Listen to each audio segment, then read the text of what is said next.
Bukhari 51-60. Hadits Sahih Bukhari 51. Bab menunaikan pembagian 1/5 bagian ganimah merupakan bagian dari iman. Tinggallah bersamaku hingga aku memberimu bagian dari hartaku.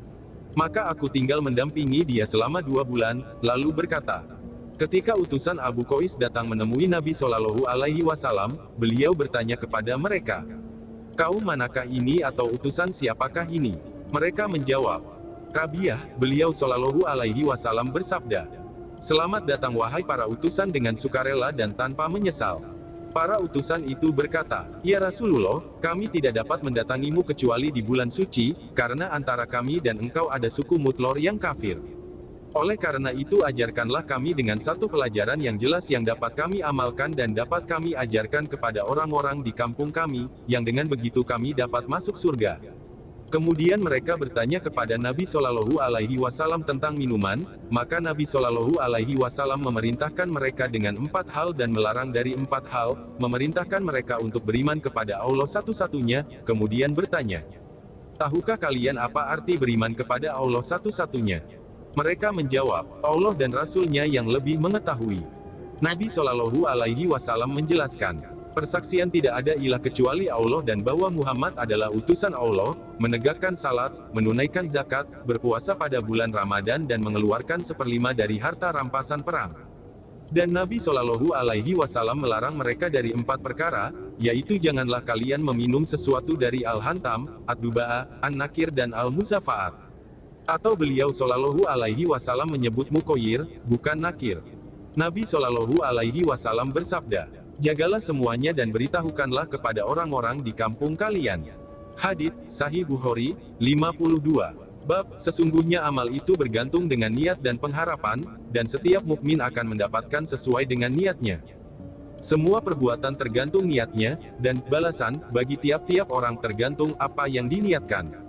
Barang siapa niat hijrahnya karena Allah dan Rasul-Nya, maka hijrahnya adalah kepada Allah dan Rasul-Nya.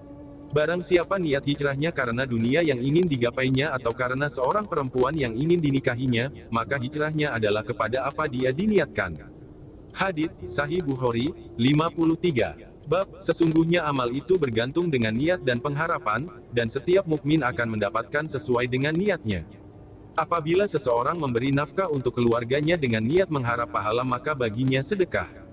Hadits Sahih Bukhari 54. Bab sesungguhnya amal itu bergantung dengan niat dan pengharapan, dan setiap mukmin akan mendapatkan sesuai dengan niatnya.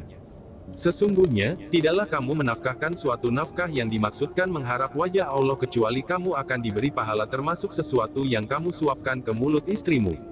Hadits Sahih Bukhari 55. Bab agama adalah nasihat, loyalitas kepada Allah, Rasul-Nya dan para pemimpin.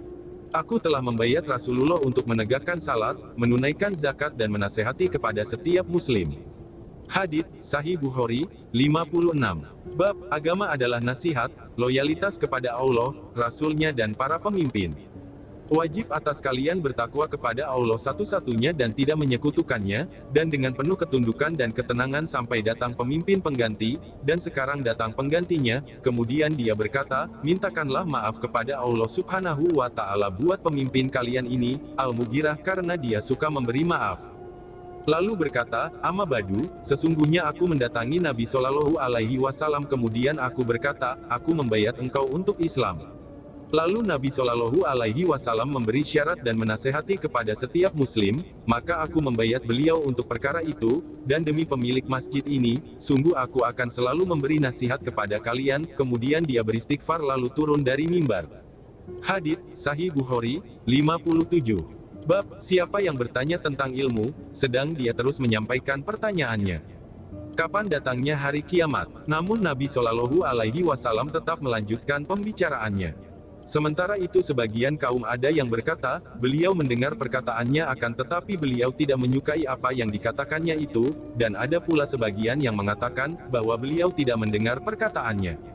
Hingga akhirnya Nabi Shallallahu Alaihi Wasallam menyelesaikan pembicaraannya, seraya berkata, mana orang yang bertanya tentang hari kiamat tadi?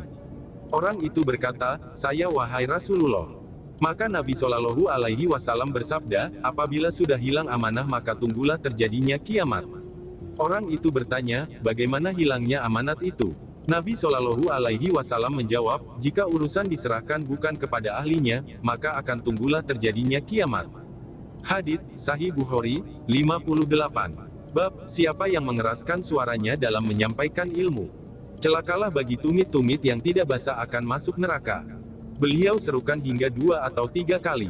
Hadits Sahih Bukhari 59. Bab, ucapan ahli hadits telah bercerita kepada kami, telah mengabarkan kepada kami. Sesungguhnya di antara pohon ada suatu pohon yang tidak jatuh daunnya. Dan itu adalah perumpamaan bagi seorang muslim. Nabi Shallallahu Alaihi Wasallam bertanya, katakanlah kepadaku, pohon apakah itu?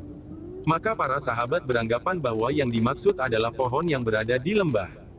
Abdullah berkata, aku berpikir dalam hati pohon itu adalah pohon kurma, tapi aku malu mengungkapkannya. Kemudian para sahabat bertanya, wahai Rasulullah, pohon apakah itu? Beliau Shallallahu Alaihi Wasallam menjawab, pohon kurma. Hadits Sahih Bukhari 60. Bab, pemimpin menyampaikan pertanyaan kepada para sahabatnya untuk mengetahui kadar ilmu mereka. Sesungguhnya di antara pohon ada satu pohon yang tidak jatuh daunnya. Dan itu adalah perumpamaan bagi seorang muslim. Nabi Shallallahu Alaihi Wasallam bertanya, katakanlah padaku, pohon apakah itu?